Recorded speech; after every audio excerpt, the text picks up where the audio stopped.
हल्कू ने 3 महीने तक हर रोज अपनी रोटी का आधा हिस्सा काटकर मिट्टी की गुल्लक में डाला था। हर दिन वह गुल्लक को हाथ से हिलाकर जमा होते पैसों की आहट सुनता था। 3 महीने बाद आखिरकार उसने कंबल खरीदने के लिए 3 रुपए पूरे जमा कर लिए थे।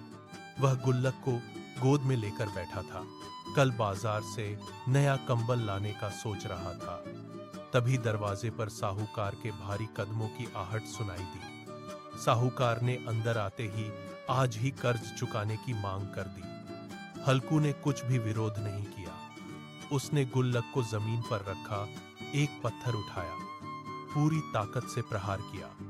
मिट्टी की गुल्लक फट गई। उसने अंदर से तीनों नोट निकाले, सीधे साहूकार के हाथ में थमा दिए। सारा जमा पैसा चला गया।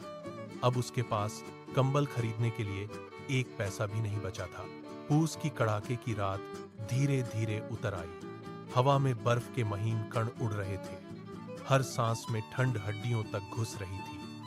हल्कू अपने कुत्ते जबरा को साथ लेकर खेत की रखवाली के लिए निकल पड़ा। उसके पास कंबल नहीं था।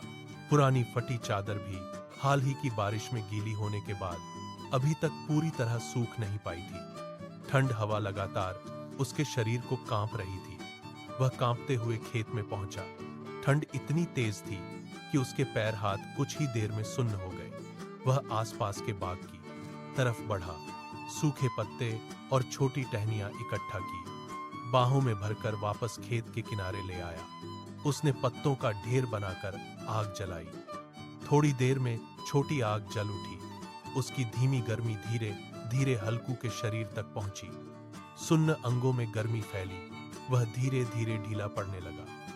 पूरे दिन काम की थकान उस पर हावी हो गई। वह आग के पास जमीन पर बैठे बैठे आंख बंद कर गहरी नींद में चला गया।